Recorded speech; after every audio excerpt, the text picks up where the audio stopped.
मित्रांनो, काल मी एक व्हिडिओ अपलोड केला. माझे शिफ्टनुसार मार्क्स किती वाढले आणि आपला रँक कसा काढायचा. तो व्हिडिओ खूप लोकांना पसंत आला. त्यांनी खूप कमेंट्स केल्या आणि त्यात मी कट ऑफ बद्दल थोडीशी माहिती दिली होती. त्यामुळे बऱ्याचशा विद्यार्थ्यांनी आपले कमेंट्स नोंदवले आणि खूप जणांचे डाऊट्स आहेत की सर किती कट ऑफ लागेल, काय लागेल, माझा एवढा रँक येतोय असं वगैरे. तर खूप कमेंट असल्या कारणाने सगळ्यांचे आन्सर देणे मला शक्य झालं नाही, म्हणून हा एक व्हिडिओ बनवतोय. यात आपण कट ऑफचा अचूक अंदाज घेणार आहोत.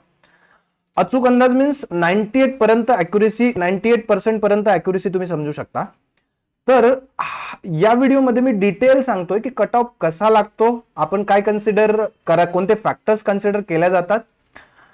तर चला सुरू करूया. मित्रांनो, जर तुम्हाला ते दोन्ही व्हिडिओ जर पाहायचे असेल तर त्याची लिंक मी डिस्क्रिप्शन मध्ये दिलेली आहे. ते दोन्ही व्हिडिओ तुम्ही एकदा पाहून घेऊ शकता आणि आपला रँक कॅल्क्युलेट करू शकता.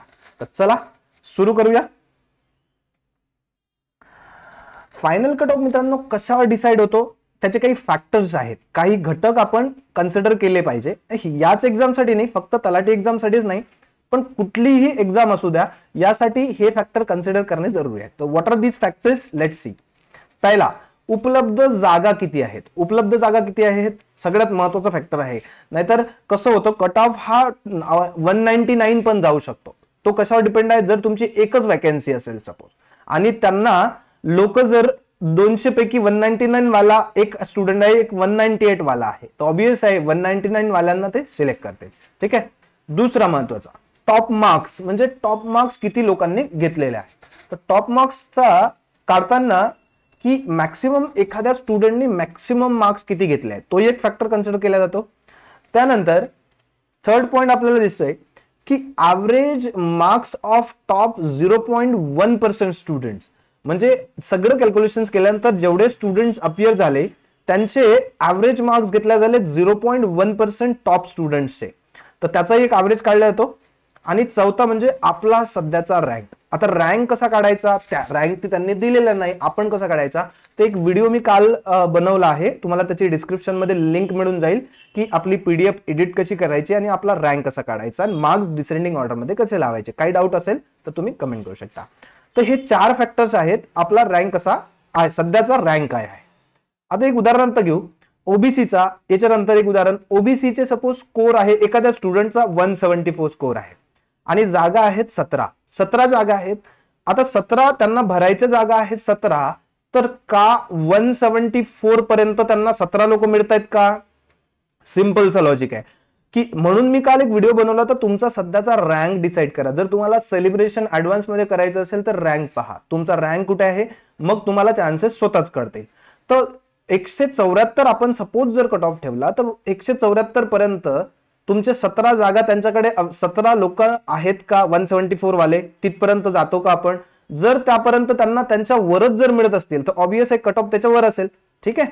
तर आता सपोज एक एक्झाम्पल घेऊ आपण की सगळ्यात टॉपचा स्टुडंट आहे ज्यांना 195 मार्क्स आहेत, पर्टिक्युलर जिल्ह्याची गोष्ट करतो आपण. तर पहिला सिलेक्शनचे चान्सेस म्हणजे priority would be given to 195, second priority would be 194, third priority 193. तर असे करत करत करत 17 लोक जर त्यांना वरच्याच 180 पर्यंतच जर मिळाले तर खाली येण्याचे चान्सेस खूप कमी आहे. Okay, so I hope you understood this. Next आता आपण फायनल अनुमानावर जाऊया, अचूक अंदाजावर जाऊ की किती लागू शकतो. मी जनरल सर्वसाधारण लोकांचा हा कट ऑफ कॅल्क्युलेशन करायचा प्रयत्न केला.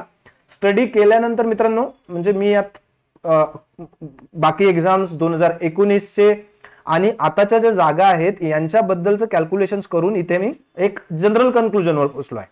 तर काय आहे तर पाहूया आपण. 177 ज्यांचा स्कोर येतो आहे सध्या as per the PDF, they lie in the safe zone or sure category. Okay, but again there is a condition in this की अवेलेबल जागा आहेत का.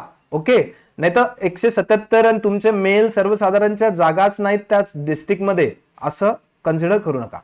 सेकंड, 170 आणि 177 ज्यांचा स्कोर येतोय त्यांची 96%, 95% आपण चान्सेस समजू शकतो, होप ठेवू शकतात.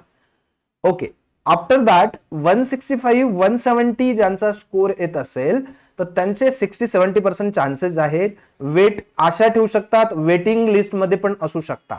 ठीक आहे. आणि त्यानंतर जर 165 च्या खाली जर तुम्ही राय करत असाल so there are bleak chances. I am talking about general male, है ना, general male. Okay. So all the best for your selection. आणि आणखी एक कळकळीची विनंती मित्रांनो, जर तुमचं कुठल्याही कारणाने स्कोर कमी असेल तर खचून जाण्याचं कुठलंही कारण नाही. आपण सगळे मिळून पुन्हा ज्या काही एक्झाम्स असतील त्याची जोमाने प्रिपरेशन करू, जोमाने आपण अभ्यास करू. दुसरा महत्वाचा घटक म्हणजे नॉर्मलायझेशन कसं होतं, काय होतं, 204 स्कोर कसा आला सर, 200 तर मार्क्सची एक्झाम आहे. तर याची बऱ्याच जणांना डाऊट्स आहे. तर हे डाऊट्स आपण पुढच्या व्हिडिओमध्ये मी घेऊन येतोय की नॉर्मलायझेशन होते कसं, स्कोर कॅल्क्युलेशन कसा होतो, 204 मार्क्स आले म्हणजे काही चुकीचं कॅल्क्युलेशन आहे का, नाही. तर आपण पुढच्या व्हिडिओमध्ये घेऊ. चला, thank you very much for watching. Video आवडल्यास लाईक जरूर करा, चॅनलला सबस्क्राईब करा अशाच अपडेटसाठी. थँक्यू.